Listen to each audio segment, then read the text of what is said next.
and media. Today, we delve into interesting topic. Don't forget 2004. Don't forget 2024 by Jayshree M Sundar. Our InsightView series was launched last month on 8th of September. We have got tremendous response with close to 400 plus registration and 200 plus active participants.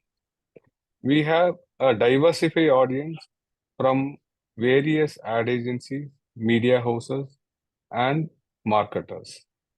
I hereby thank you all for making it a grand success. In the past 2 weeks, Advertising Club Madras have achieved significant milestones by relaunching our monthly newsletter headline and establishing student chapter by signing an MOU with MOP Vaishnav.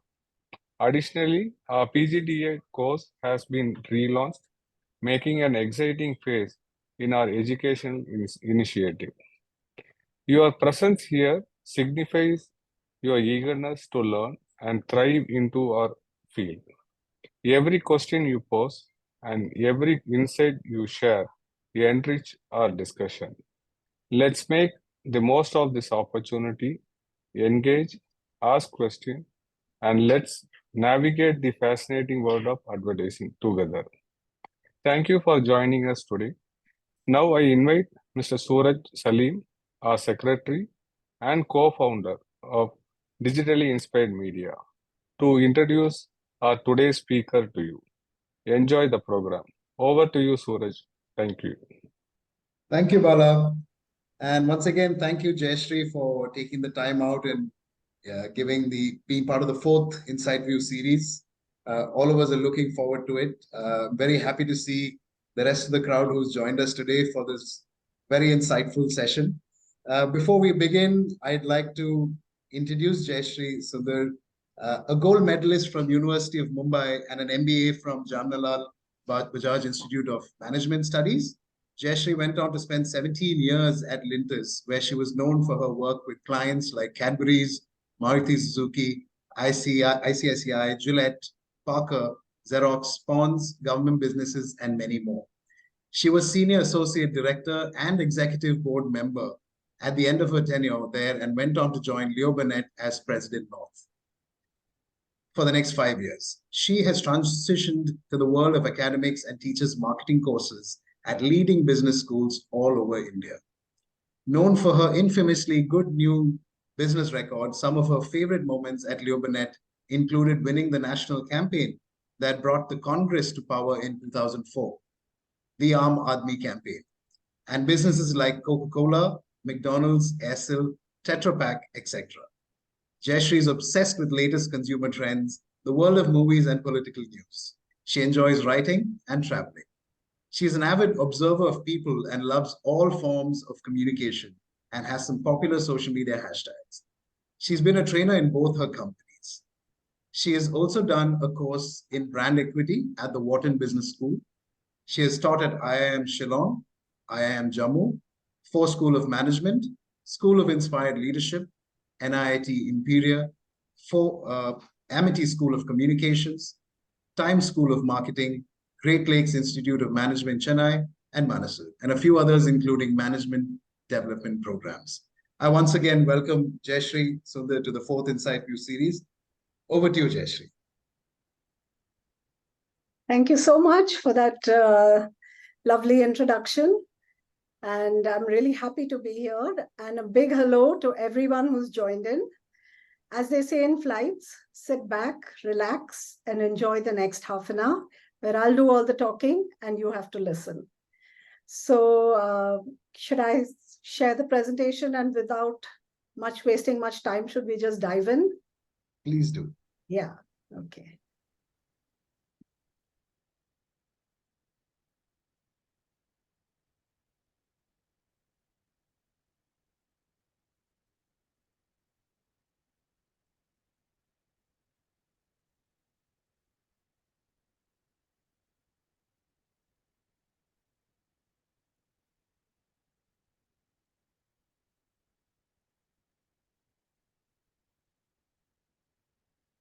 Okay, so here we are.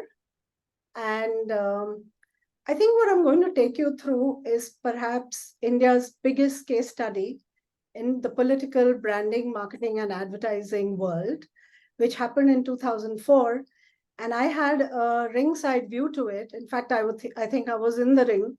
And it was 5 months of intense 3-hour sleep kind of nights. And since I was there and I know the inside stories, I thought I'll spend some time telling you about it. And of course, we will talk about what's going to, the game-changing things that could take place in 2024. So that's how I've planned it out. And let's dive right in.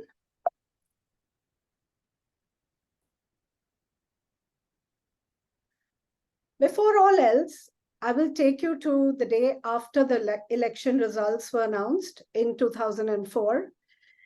It was a quote by the Wall Street Journal, which came out as a big, huge half-page article. It said this election wasn't the first where politicians used advertisements, but it marked, 1 minute, I've got to get this. Still, it marked the first time that the Indian political parties used national ad agencies that drew from branding strategies. Now, this was really, you can say, the coming of age of political branding in India, because both large parties, which is the BJP and the Congress, used international agencies and used all the tenets of branding and brand building as we know it, and I'll take you through it. So let's pick up this story on a very cold morning on January 6th, 2004. The BJP in power, 10 years. India Shining campaign has started in October. It's pounding away. The Congress party is in the doldrums, out of power for 9 years. On 6th January, they decide to call a pitch for a campaign to start in April. Very little time. The other guys are already into it for months. An 8-agency pitch is called in Delhi for winning the Congress business. We at Leo Burnett are one of them. The Congress had lost all assembly elections in December 2003. Almost similar to today, but they just won Karnataka, so I won't say that. But Madhya Pradesh, Rajasthan, Delhi, and Chhattisgarh had all been lost. I won't say lost. It was a drumming, like it was a very bad loss. And the AICC headquarters, they say, had literally no one there. Even the canteen had shut down. Only Pranab Mukherjee, it seems, used to go to work, and there were some sleeping dogs lying there. And in this situation, the poll results were being predicted by the India Today yearly poll. And this was the cover story, which said that there's going to be a landslide victory for the BJP, and there is Prime Minister Vajpayee, who was at the peak of his popularity. 230 to 400 crores had been spent on India Shining, full-page ads, 1-minute films, saturating the consumer everywhere you looked. You could just see this. Very happy pictures, full-page ads, talking about Forex reserves being at the highest, talking about the stock exchange reaching new highs, talking about stirring of peace with a neighboring country, nuclear program on, and so on and so forth. And the chattering classes in urban India were very excited. There was this big thing that we're growing, we're going to be a great economy and all that stuff. And in this, the wise men in the BJP advised Prime Minister Vajpayee to pull up elections by 8 months. So what was supposed to happen in September, October of 2004 got pulled into April of that year. And that's when the Congress party said, oh my God, we need to have a campaign, and let's call an agency pitch. And of course, like all of you in advertising who are here, you know that a lot of clients don't give briefs, like they don't give you a note or something saying, this is our problem statement, or this is our opportunity statement, these are the problems, this is what we could be against. here is, where we think we could carve a road. There was nothing. There was a letter that came on the fax machine saying you are hereby invited to come on the 14th of Jan with your presentation for the communication campaign for the 2004 elections. Only 8 days to present. Okay. Now, the first thing we figured that there's a lot of difference between a political brand and a regular brand. What are these? I've put up some of the basic ones for you, but very important. In political advertising, every consumer is equal. Unlike brand advertising for FMCGs or durables or IT products or car products or anything, because in regular brands, you have the great 80-20 rule, where 20% of your heavy users give you 80% of your revenue. So you know where you need to target, where you can tailor your messages. But in political advertising, Mr. Ambani sitting in Bombay and the poorest person in the last village of India is equal because they have that one vote, which is the same. So rich, poor, urban, rural, man, woman, old, young, no difference. Okay. There is only one day to buy, and that's the day of voting. So you have to nudge the consumer with the right messaging to go out to vote. And there is no repeat purchase for 5 years. It's not that when the end of the month's budget comes, you go buy your detergent, your toothpaste. It's not like that. So this is mind-boggling what you're dealing with. And when you set target audience, for any product, any campaign, you say, okay, who are we talking to? And you then try to carve out messages for that. But this was every Indian 18 plus.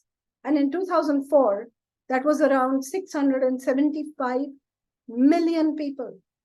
So if you have endless budgets, you can go to 675 million people. But when you're out of power for 10 years and you're broke, you have to be smart with where you're going to put your message. In other words, it was the largest target audience in the world. Now, one data, because we had started then digging up secondary sources and, immersing ourselves in strategy meetings and all that stuff. And one first question that we figured out, a very important piece of data, not much has changed today. Keep that in mind. Who goes to vote? Okay. Urban India loves to talk. Urban India loves to discuss. But 35 to 38 to 40% of urban India actually sets out and casts their ballot in 2004. It's gotten a little better now. It's around 50-55%. Karnataka was not bad. Around 62% went to vote. Okay. But in rural India, 70 to 80% people go to vote. They feel very empowered that day. Keep that in mind. Tenet 1 of strategy forming. Okay. Secondly, question we asked ourselves, for whom is India shining? Is it shining for everyone? Or more importantly, for whom is it not? Strategy begins with research, because one thing I told my team, as you should do with any product, but mostly with political brands, because the consumer sitting in a small town or in a semi-urban center in Tamil Nadu is very different from someone sitting in Gujarat. Okay, so I said, we are not starting this without hearing it from the horse's mouth. We need to do primary research. Let's send our teams out. So in groups of 3, that is 2 people from the agency and a videographer, because I said, I want to see the results on camera. We sent out a questionnaire with just 3 questions. So we are not, giving stress to the respondent. First question, have you heard of India Shining? Kya aap Bharat Uday ke baare mein sune ho? That was the Hindi terminology. How has your life been in the last 5 years? Has it changed? If it has, how? Okay, we're 8 days to the pitch. And all this stuff happened on day 2, day 3. By day 5, day 6, teams were coming back into the agency with a lot of research on camera. We were pulling all-nighters, looking at the research results. And in between, we were also delving deep into secondary research findings. And I'm going to put out for you some of the key things that we discovered Okay. One was organized sector jobs were contracting since 1999. 43 million people were registered at the employment exchange. By the way, today, that figure is higher. It's 53 million people, unemployed people, youth in India. 300 million don't earn enough to eat even one meal a day. Half the country's population lives on 50 rupees a day at that time, $1. Okay. Child labor rampant. Dismantling of the PDS, public distribution system, meant deaths by starvation, though food grains were rotting in the Food Corporation of India godowns. No initiatives for women. 48.5% of the population, and no one is talking to them. Farmer loan rates very high, leading to suicides. High loan rates, high exchange, high rates of procuring, goods. And the middle class investor, huge amount of people, had lost precious lifetime savings in two big scams, the US 64 and the Indira Vikas Patra. So, we said there are four groups of people, and this is target audience setting: the farmer, the unemployed youth, the women, and petty investors who will listen to any counter narrative because India is not shining for them. This was our hypothesis. They are the Aam Aadmi. That was the formation of the word Aam Aadmi, for whom India is not shining. Having cracked this strategy, we said, how do we write the creative? When you go to a creative team and you brief them, you have to tell them the tone of voice. You have to tell them a target person. Who are the people you're going to write the campaign to? And we said, write it to the striver.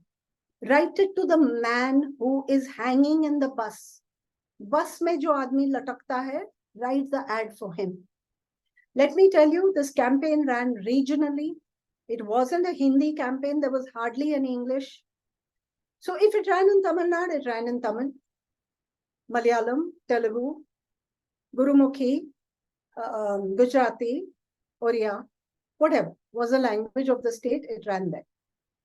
And let's talk to the striver who is the struggler, okay? And it was a differentiated strategy. We said, let's take the fight regional, okay? Because urban India has bought into India Shining. And it's a red ocean over there. There are lots of parties. There are lots of fish in that ocean. They're biting each other. The waters are red. They're bloody. Let's swim away into the calmer waters of the blue ocean when nobody is talking to this consumer, as if he doesn't or she doesn't exist. So let's go there. Let's talk to people who will listen to us. Okay. And to give you some of the inside stories in the agency, in political advertising, you have to be so confidential about things, because if anything leaks and everyone is looking to find a leak, then the other party actually makes the rebuttal of that ad and puts it in the same paper. And it had happened in the past. So we didn't even call it Congress in the agency. We used to say Khanna. Congress was Khanna and BJP was Mera. These were code words. I'm going to a Khanna meeting. Acha, listen, that Khanna ad has to come out tomorrow. I don't know why Khanna.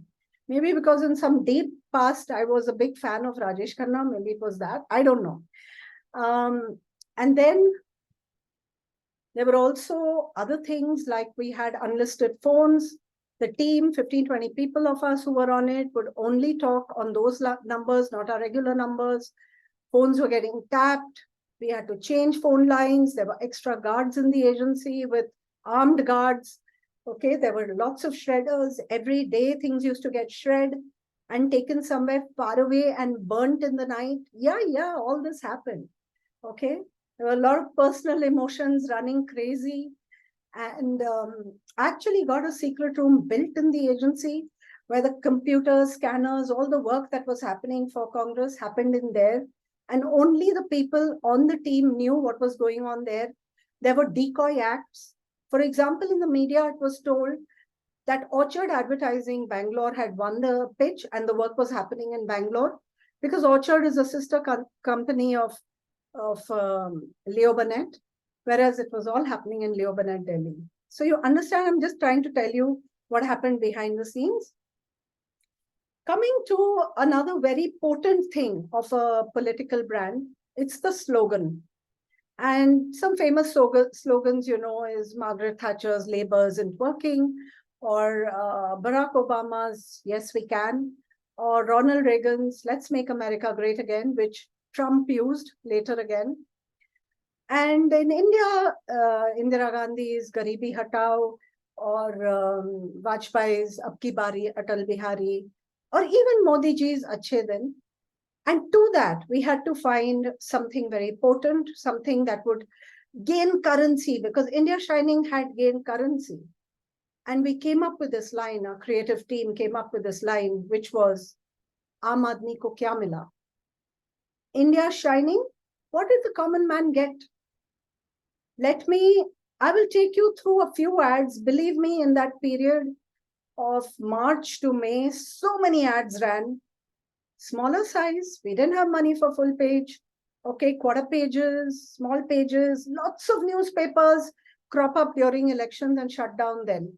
So our media plans used to look like bed sheets, on and on and on. Each state would have so many. I'll show you some example creatives. Okay, I'm showing you in Hindi, but please imagine that it had run in Tamil or it had run in Marathi or whatever the language was. And it says, 5 crore रोजगार देने का दावा, आम आदमी को क्या मिला? 5 crore jobs were promised. What did the common man get? Stock market ने नई ऊंचाइयां देखी, आम आदमी को क्या मिला? The stock market reached new highs. What did the common man get? किसानों के लिए विशेष योजनाओं का दावा, आम आदमी को क्या मिला? Lots of promises for the farmer. What did the common man get? केंद्र सरकार ने अपने प्रचार के लिए करदाताओं का 400 करोड़ रुपया खर्च किया, आम आदमी को क्या मिला? The central government spent 400 crores on their ads. What did the common man get? If they had used this money properly, they would have made 15,000 schools, 75,000 tube wells, 34 hospitals.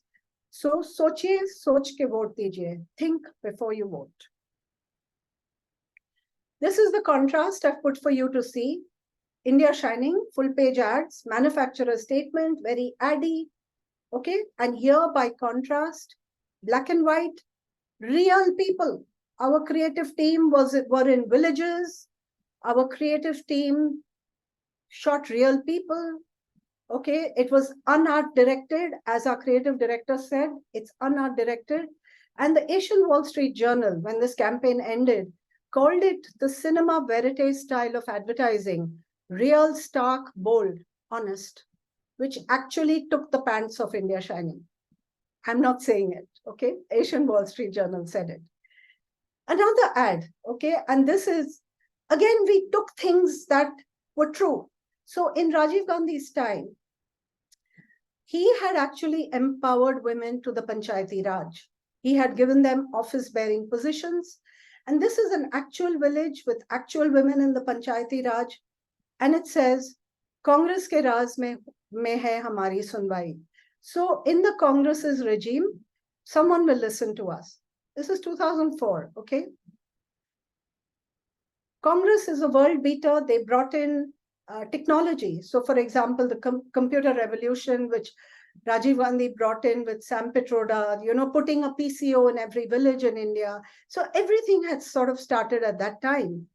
And we did lots of things, which I don't have time for here, but the manifesto, the vision documents, economic policy document, defense document, the charge sheet, and everything was given a new look and flavor, not ugly maplitho paper. And on 23rd March, the winds of change started blowing. This is the Hindu, the newspaper, which says action-oriented manifesto this time. And they were first of the block with the manifesto, and there was a lot of PR. Okay, that PR means the media picked it up genuinely and said, it's a great manifesto. So you can say all this. Anti-incumbency is easy to do. They've been in power for 10 years. So you start saying, they're so bad at this, they're so bad at this, they didn't do this. But The trick in political advertising is that a lot of people just poke holes and then they don't say what they will do. So what are you going to do if you come to power? What is going to be your vision? What are you promising? So yes, we did have that campaign and we said, we will show happy and positive when we come to power, but with our 4 key constituencies, the farmer, the unemployed youth, the woman, and the petty investor. And this is what the ads look like. The Congress ushered in, the computer revolution. It will make jobs for us. Main Congress ke saath hu, and using the hand symbol. The Congress created millions of jobs and they'll do it in the future. Isliye main Congress ke saath hu. Here is a young man. You can see a kind of Kerala background with the, so this ad would have run in Malayalam. I'm just showing it to you in English. And then this is the farmer who's talking about the green revolution, And here is the petty investor. Those who kept my savings totally secure are my well-wishers. Isliye main Congress ke saath hu. And so on and so forth, Panchayati Raj. And of course, then in any political campaign, there is a whole system of below the line that works. Posters, stickers, banners, stuff for the village well, wall paintings. Okay. Now I'm just putting one poster. There were at least 20 we created. But this is the poster that went into print and reprint and reprint. Every depot of the Congress party was asking for it. Positioned a woman. And it said, "Aakhir ve log ek mahila se kyun darte hain?" Why are they scared of a woman? Cut to 13th May, counting days, five months later, 5 phases of polling end. Nobody gives these guys a chance. Okay, every pollster till the night before had given huge landslide victories for these guys, for the BJP NDA combined. But on 13th May, the counting begins and there is a shock result, surprise result. And all of us are messaging each other, is this real? Is this real? Is this real? But to give you the results, if you look at the first 2 lines, the ruling party from 298 and 99 went down to 185. The alliance, the BJP by itself went from 182 to 137. The Congress and allies jumped from 135 to 220. Congress by itself, 112 to 145. And the left parties did well. They went from 42 to 63. On May 19th, with an alliance with the left parties, the Congress formed the government and Dr. Manmohan Singh became the Prime Minister. And they gave governance to the country for the next 10 years. Of course, the media, which was saying there's nothing as great as India Shining, on 14th May, every newspaper trashed India Shining, blame it on India Shining. The masthead of the Economic Times that day was, what a pole dance this. Hands hold the mic, Shining goes for a song, and come on everybody, keh do na, you are my Sonia. Times of India masthead, King Kong, Queen Sonia. But you remember I told you 90% was regional. You can't leave out your urban consumer because if most of them were taken up by India Shining, there were some loyalists. But not only the loyalists, many changed tacks. So there was a big blanket black and white campaign running, double page in magazines. And 6 on 6 seats in Mumbai, Chennai, 5 on 6 seats in Delhi went to the Congress party. Postscript, every piece of this communication has been studied by competition threadbare. So much so that a political party named themselves by this name. And last but not least, in the BJP's Chintan Baithak in August of 2004, they said it was the Aam Aadmi platform and the campaign that knocked the wind out of their sails. Imitation is the best form of flattery. There were these stickers made by whoever was doing the creatives for Modi ji's campaign. They were an absolute copy of what we had done in 2004. This came later. Okay. Let's change tracks now, 20 years later. what is the biggest game changer today? The biggest game changer is the advent of social media, which actually happened in campaign of 2014, but in a very big way in 2019, which was actually called the digital election. And Mr. Modi and the BJP used it extremely well.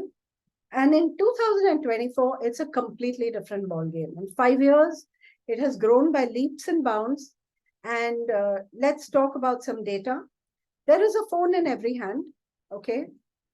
India mobile penetration is 1.1 billion.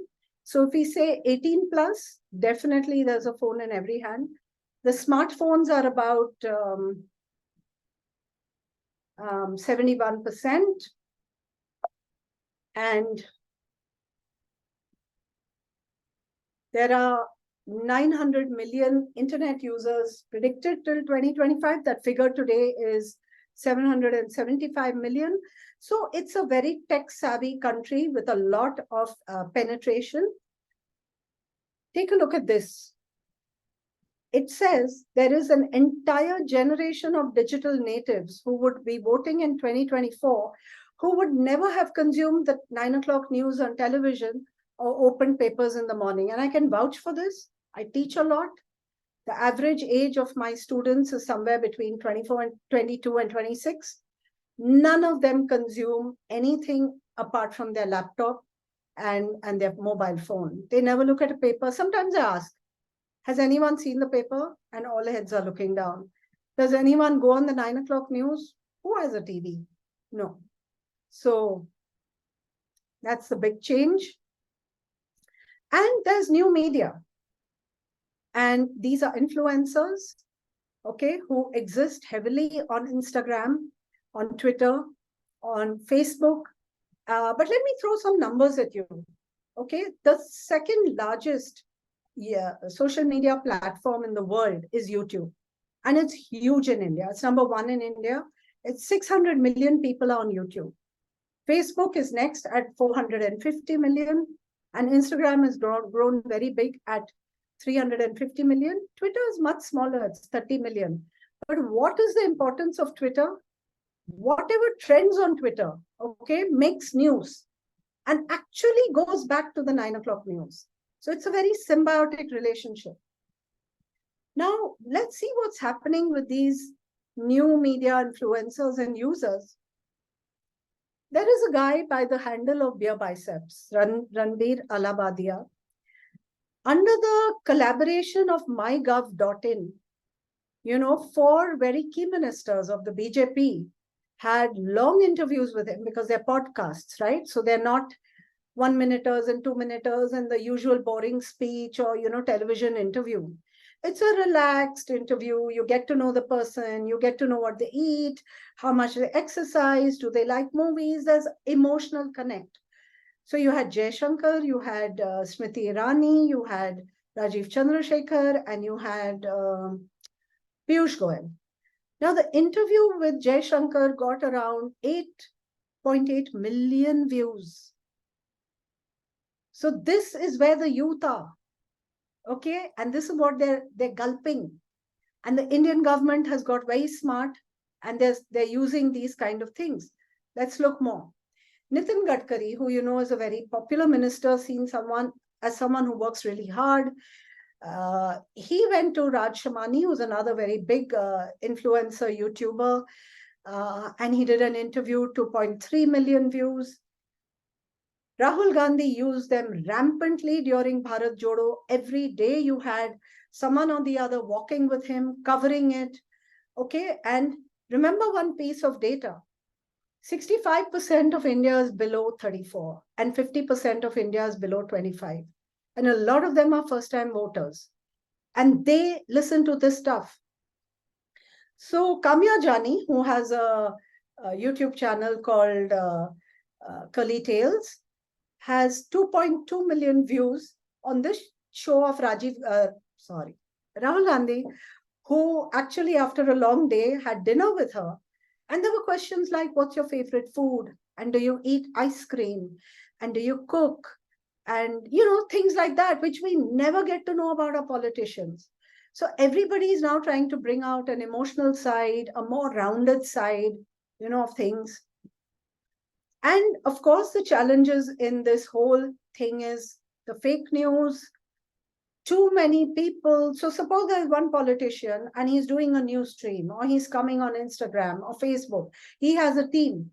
His team has a team because there are foot soldiers and there are social media armies, and it goes into millions of people down to the last mohalla, the last booth. The last booth, the politician will have social media teams. Now he says something, he has say 500 people on his team, they're all saying different things, too many messages, and the consumer is confused. So these are the challenges with so much of proliferation where you're not able to control things. And one in each WhatsApp message is a political message. And a lot of them are misleading. There's a study done by Reuters, UK, which says how photos are misleading, or there are things that get photoshopped, or there are wrong memes that go out. So there is the other side of the coin too. Now, coming to memes, I think this is going to be hugely used in the 2024 elections, because this has humor, but this also gives a message. And it was used massively in the recently finished Karnataka elections, where the LPG cylinder had gone up twice from 400 to 1100 or something, very expensive. Mehngai is always a topic in political parties. So there were memes like this of a person bowing down to a political cylinder, putting a garland on it and saying, worship it, please. It's so expensive. Before you go to vote, pray to the cylinder and go. There were a whole heap of these kind of memes. So under humor, you give your messages. Okay.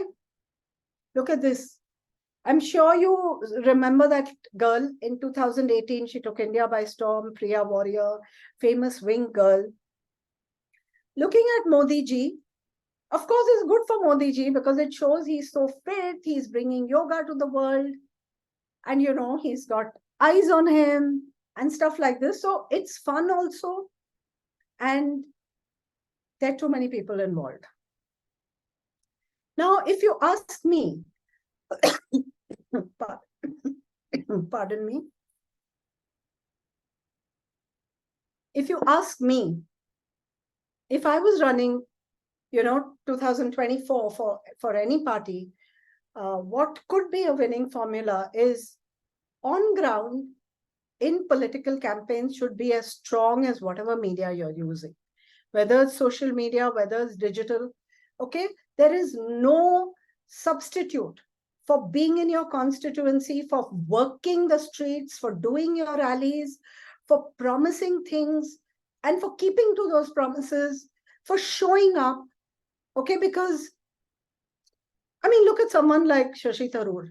Okay, you could say, oh, he's intelligentsia, and he talks with an accent, and he's very good when he goes to Oxford. He's a 3-time returning minister at Thiruvananthapuram because he's very active in his constituency. So remember this. I think people who will come and get voted in will be people who are working hard in their constituencies. So on ground, you cannot, ignore. The rural consumer will not consume everything online, so be careful. There is a lot of rural penetration, but women, for example, in rural India have around 20-22% penetration. How much are they looking? The farmer in the field, the woman who's cooking in a little house. To me, they say radio is a reminder medium. To me, in rural India, I think it's a primary medium. The person who is in a field, the person who is in a house, or the village well, or where the panchayat sits, wall paintings, painting of trees, stickers, posters, can't be forgotten. Strategy and messaging should be single-minded. Whatever is your strategy, please, have that winning slogan and push that. My worry with so many people being online is there'll be myriad messages saying lots of things. So the party that controls this well is going to be doing really good. Okay? Strategy and messaging should be single-minded. Rallies, Voter Connect, I've talked about. Social media will rule, but mass media like TV and radio will also stay. I think print is going to see the biggest attrition from this kind of work now.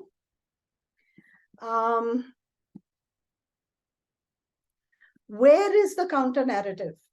So they have formed INDIA, 26 parties have come together to try and push the BJP NDA out. But it's all very well. They are talking about one narrative, which to me is still sounding like an anti-incumbency narrative, which is they are todoing the nation and we will jodo the nation. So they are divisive. We will bring India together. We will be secular. We will look after minorities. We will look after backward people. They're all very important. But if you come to power, what are you going to do? How are you going to seat share? Already there are so many things going on between them. So who knows, how this is going to do. It's not a bad thing. 8 months to go. But there has to be a very strong counter narrative to the main story of the incumbent government. And where is that? The 2024 crux to me is going to be this. It's critical to have a single-minded strategy that does not dilute with every live stream, short, meme, rally, and share. And don't treat the rural and urban consumer as the same. They are not. So if you make one blanket strategy, then decide who you're making it for.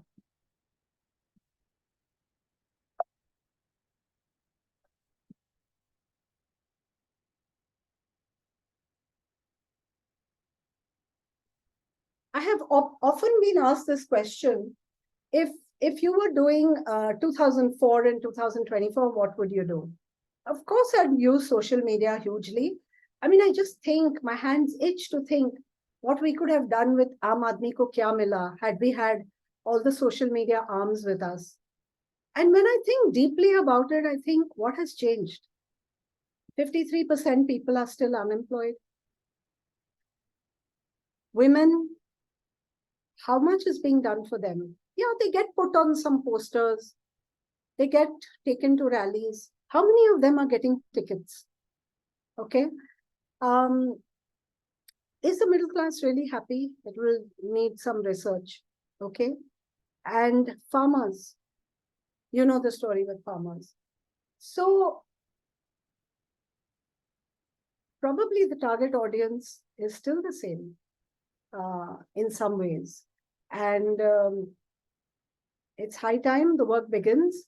And I think we're going to see some very exciting times ahead.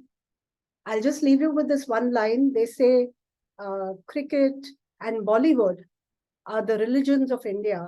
I say there's a third, and it's politics. The Indian youth is very invested. So is everyone. Politics is the new entertainment. And let's see how India gets entertained till 2024 elections and the results. Thank you so much.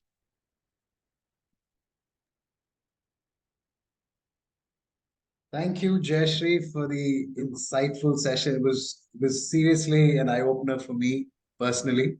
Very interesting, insights that you went through in 2004 to what you believe, is also going to happen in 2024. Lovely. Thank you so much for that, Jayshree. Thank you so much. We have a few queries that's come on our chat window. I'm going to read them out to you. To the rest of you, please feel free to, raise your hand on your chat. And so everybody who signed in, can I see your faces? Why don't you put your videos on?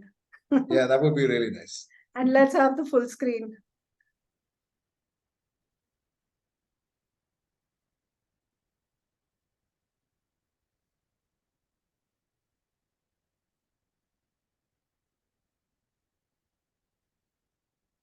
Right. While everyone switches it on, I'm going to ask you the first question.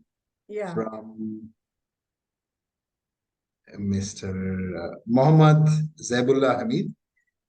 His question to you, Jayshree, is which regional party will play a role in the coming days' election?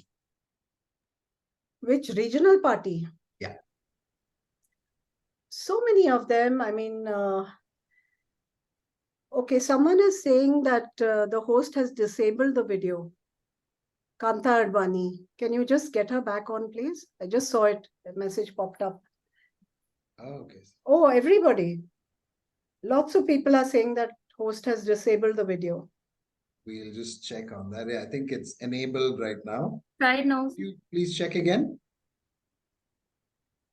We can see Vivek, Mohammed. Hi, guys.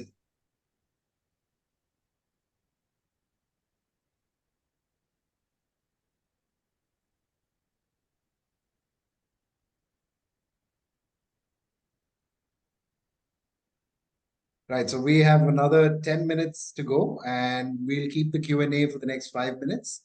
So yeah, would you like to answer that query, Jayshree, or? Yeah, I think, see, there are some very strong parties which are trying to make national footprints. One is Aam Aadmi Party. They're already in 2 places. There's the Trinamool Congress. Okay, there's the DMK in your state. There is Telangana, KCR's party. So there are so many. Of course, you know, India is divided north and south of the Vindhyas. So in the south, it's the challenge for the BJP. And in the north, Samajwadi parties, UP is the big one, Bihar. So it's very difficult for me to say, you know, sometimes even a 2-member party can be a game changer. So every party is important.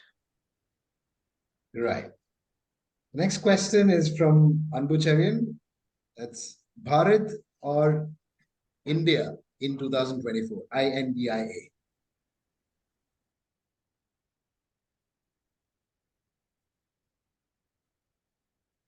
Sorry, I lost that. Is it, what was it? Bharat or India in 2024? I couldn't hear you.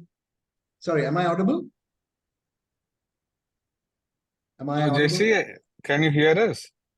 It says Bharat or India. It says Bharat or India in 2024.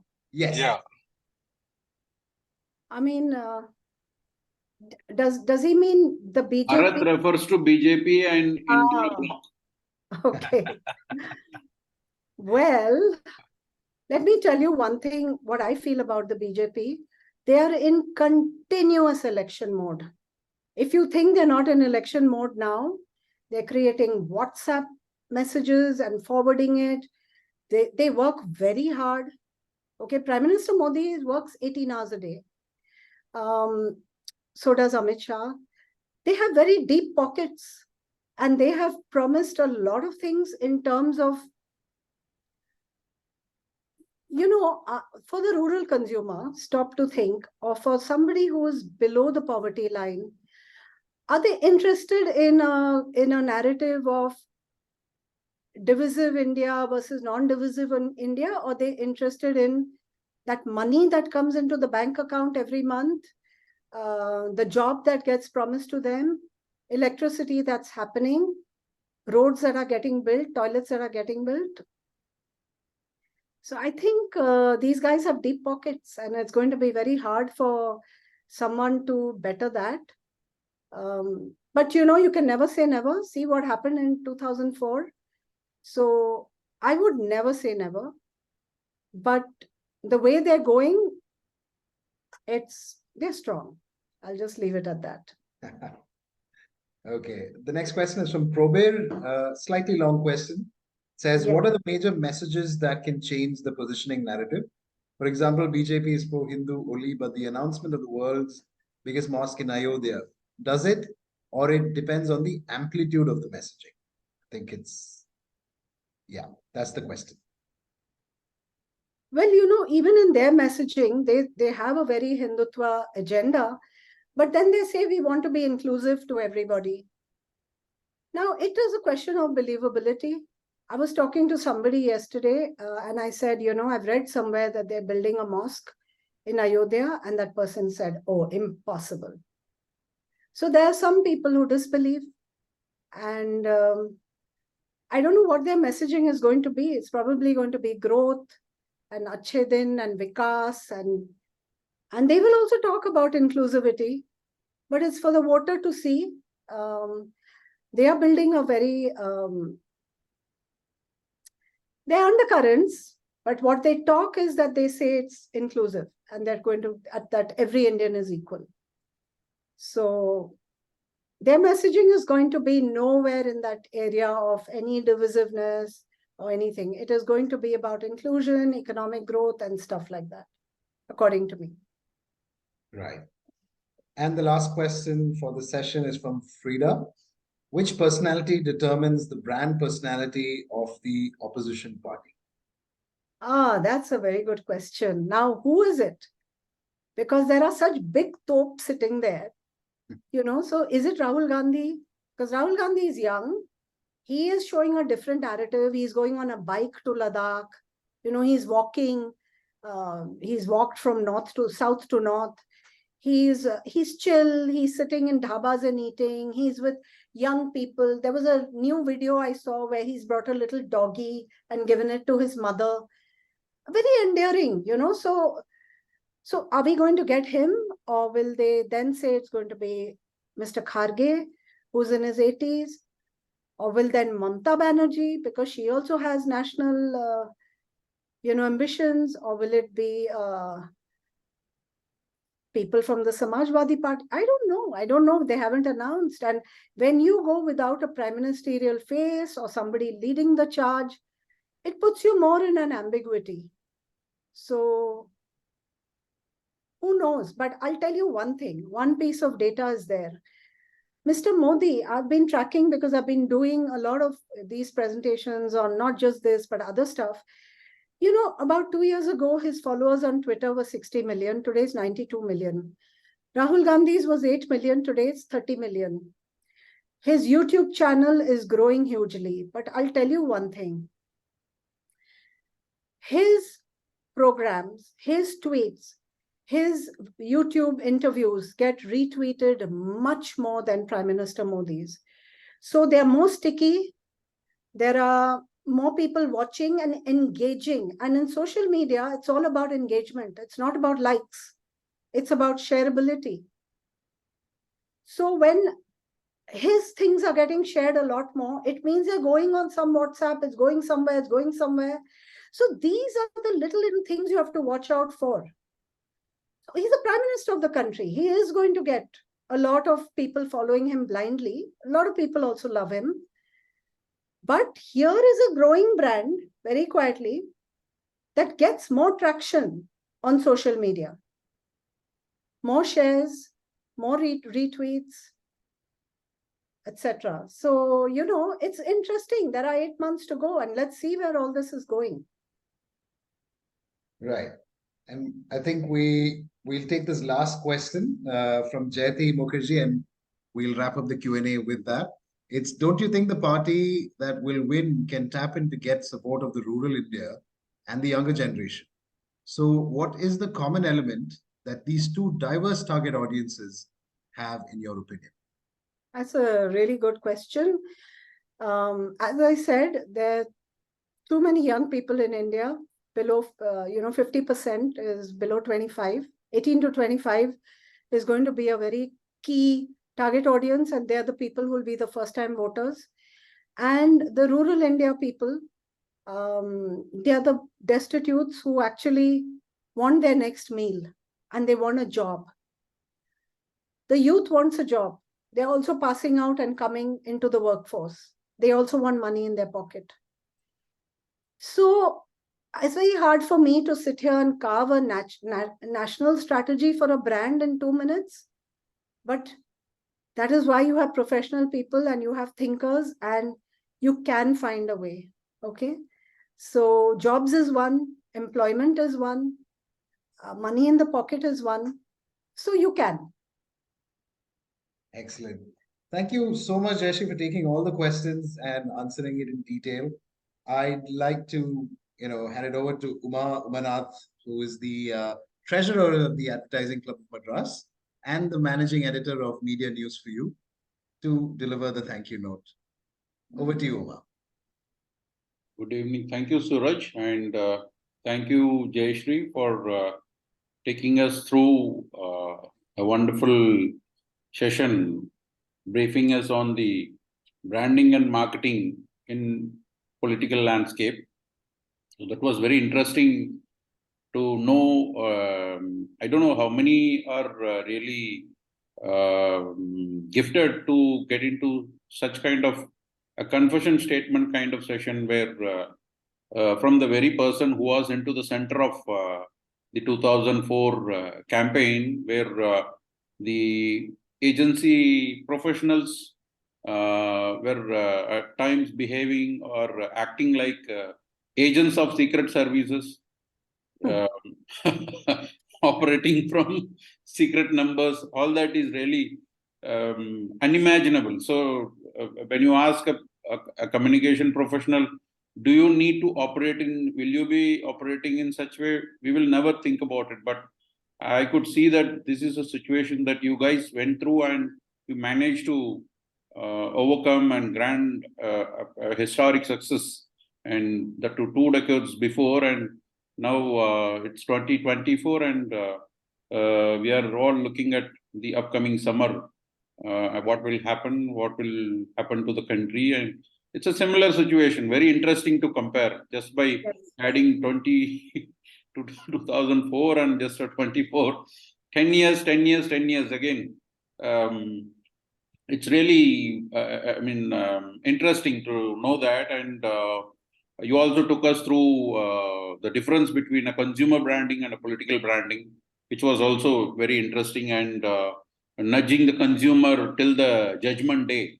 So how it worked, that was really interesting. And Aam Aadmi ko kya mila? That's a wonderful magic tagline.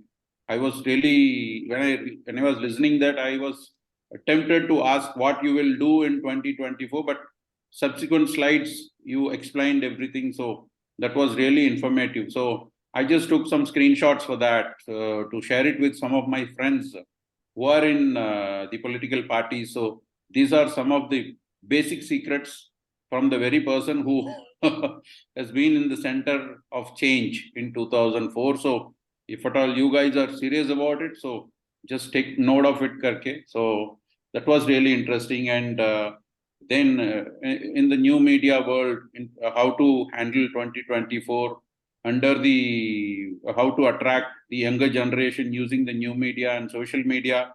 That's very interesting. So my sincere thanks to you for being part of it, and look forward to engaging you in some other wonderful session. So as part of my vote of thanks, I would like to thank the team of Ad Club, Indra, Shiva, Gopi, who all are working meticulously in registering and executing this 4th session of the InsightView. And we are coming out with another interesting session with Mr. Venugopal Nair, the founder and managing director of Ideascape Communications, on 3rd November, Friday. He will be sharing his thoughts on advertising, the iceberg of branding, the hidden backstory of building brands. So let's look forward. More communications will reach you for registration. My request to members, please continue to make use of these sessions. Get yourself registered, share it with your friends. The engaging numbers are growing reasonably, season after season, session after session. So we hope that today was another interesting day, and looking forward. Thank you one and all. And the team from Stalin's Presto for designing, and Ayati Digital for the digital media marketing, and then Deep Sense Digital, Rakesh team for taking it further on the website front, and myself from Media News for You for amplifying the reach in among the trade. Thank you one and all. Looking forward, and signing off. Can I say something? Can I say something, please? Yes, ma'am, please. I'd like to thank the Ad Club Madras for the Insight series. Thank you for inviting me. I must say, all of you are such a friendly lot. And yesterday when we had our tech check meeting, I just felt relaxed, and I today came in a very relaxed way because I knew I was among friends. I'd like to thank all the people who have tuned in today and listened. Thank you so much for being here, and hope to catch you some other time somewhere else. Thank you so much. Thank you, everyone. Thank you all. Thank you, Jayshree. Signing off. Let's sign off. Thank you. Okay. Bye-bye. Bye-bye. Bye.